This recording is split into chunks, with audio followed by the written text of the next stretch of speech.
कधीच नाही चुकणार तुमचे फेवरेट टीव्ही शोज झी5 सोबत, तेही एकदम फ्री। तर आज आम्ही एक तुम्हाला व्हिडिओ दाखवणार आहोत ज्या माध्यमातून तुमच्या जवळच्या एका व्यक्तीच्या आणि तुमच्यामधला काटा दूर करायचा आम्ही प्रयत्न करणार आहोत।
कार्यक्रमाच्या आधी मला विंगीमध्ये म्हणाला होता की आम्ही आमच्या भावना सगळ्यांच्या समोर काढू शकत नाही, पण आता काय सांगाल?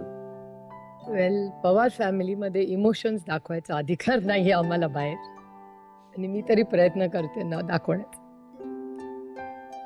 Anyway, go ahead. Yeah so this is the question. दादाला माहिती आहे सगळं, मला काही वेगळं सांगायची गरज। रूठ के हमसे कभी जब चले जाओगे तुम, रूठ के हमसे कभी जब चले जाओगे तुम, ये ना सोचा था कभी इतने याद आओगे तुम, रूठ के हमसे कहीं। आम्ही महाराष्ट्र म्हणून पुन्हा एकदा लवकरात लवकर मे बी खूपतरी थे गुप्तेच्या पुढच्या पर्वामध्ये दोघही बहीण भाऊ बाजूबाजूला बसलेले आम्हाला बघायची इच्छा आहे। मी त्यावेळेला हे गाणं गाणार। आनंद होईल। आणि आता वेळ झालेली आहे ती मॅजिक बॉक्स राऊंडची। तर ताई, हा एक मॅजिक बॉक्स आहे आणि ह्या मॅजिक बॉक्स मध्ये आहेत काही फोटोज। आता हे फोटोज जे आहेत ते मी इथे तुम्हाला दाखवणार आहे, एक एक फोटो तुम्हाला पण दाखवणार आहे, आणि त्याबद्दल आवडणारी एक गोष्ट आणि खुपणारी एक गोष्ट तुम्हाला सांगायची। बघूया पहिला फोटो कोणाचा आहे।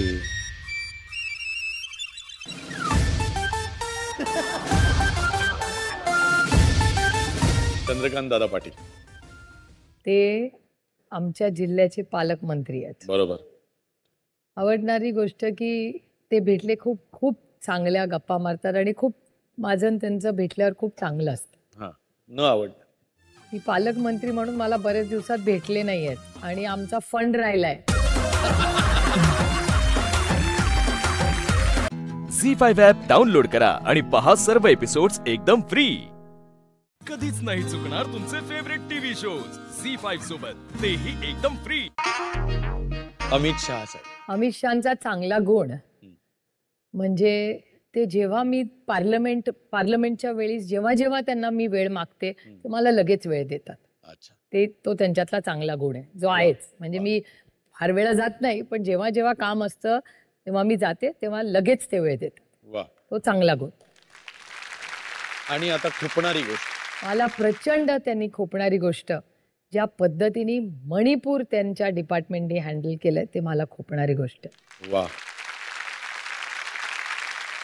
नाही तुम्ही खूप छान विषयाला हात घातलात। अजून 1-2 मिनिटं तुम्ही ह्याबद्दल बोलावं अशी माझी इच्छा आहे। मणिपूरला जी घटना झाली ती भारताला वेदना देणार, हा काही राजकीय नुसता विषय नाही, पण अतिशय असंवेदनशीलपणे ज्या पद्धतीने 4 महिने या गोष्टी तिथे घडत होत्या आणि कोणीही तो व्हिडिओ जर बाहेर आला नसताना तर त्याची चर्चा कुठेच देशात होत नव्हती। आम्ही सगळे वारंवार बोलत होतो आणि तुम्हाला आश्चर्य वाटेल आपल्याला अनुभव कसे येतात लोकांच्या, म्हणजे ज्याला मी मगाशी म्हणत होते leadership it's about empathy and compassion. संवेदनशील हे असलंच पाहिजे कुठल्याही नेत्याने, म्हणजे फक्त राजकारणात नाही, जर तो कॉर्पोरेटमध्ये असला कुठेही असला तरी।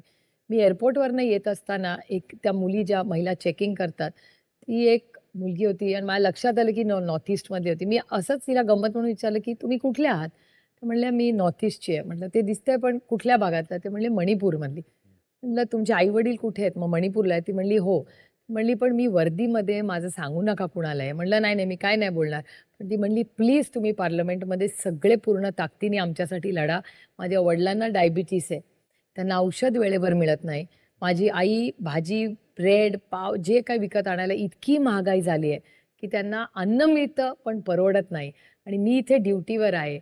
मग असं मला वाटतं की मी देशाच्या सेवेसाठी मी पोलीसमध्ये आले आणि आज माझ्या आई-वडिलांच्या मदतीला मी जाऊ शकत नसेल तर काय उपयोग ह्याचा? मला म्हणजे इतका वेदना आणि त्रास झाला ते ऐकल्यावर की किती आपल्यासाठी म्हणजे ती चेकिंग करणारी एक मुलगी होती पण तिच्या आयुष्यात फोन लागत नाही, वडिलांना डायबिटीज आहे, औषध वेळेवर पोचत नाही, अन्न महाग झालंय. एवढ्या वेदना असतानाही ती सिक्युरिटीचं काम जबाबदारीने ती मुलगी दिल्ली एअरपोर्टला करत होती. याचं मला इतकं कौतुक आणि अभिमान वाटला. जी घटना मणिपूरमध्ये झाली त्यात ते होम मिनिस्ट्री ऑफ इंडियाचंच अपयश आहे. त्यामुळे ही त्याची जबाबदारी त्यांना घ्यावीच लागेल. माननीय पंतप्रधान श्री नरेंद्र मोदी यांच्याबद्दल आवडणारी, पटलेली एक गोष्ट आणि खुपणारी एक गोष्ट. मोदीजींनी शून्यातून स्वतःचं विश्व उभं केलं. ही खूप मोठी जी गोष्ट आहे. म्हणजे ती आपण मान्यच केली पाहिजे की शून्यातून ते आज भारताचे प्रधानमंत्री झाले. ती कौतुकाची आणि अभिमानाची गोष्ट आहे. काय वादच नाही. मला त्यांच्याबद्दल खटकणारी सगळ्यात मोठी गोष्ट म्हणजे आज भारतातली महागाई आणि बेरोजगारी. म्हणजे जे इलेक्शन लढले सिलेंडरच्या भावाच्या विरोधात 2014 साली, महागाईच्या विरोधात इलेक्शन लढले, बेरोजगारीच्या विरोधात इलेक्शन लढले, आज सगळ्याचा उच्चांक त्यांच्या सरकारमध्ये झाला आणि त्याच्याबद्दल ते बोलत नाहीत. हे मला न पटणारी गोष्ट. झी5 ॲप डाउनलोड करा आणि पहा सर्व एपिसोड्स एकदम फ्री.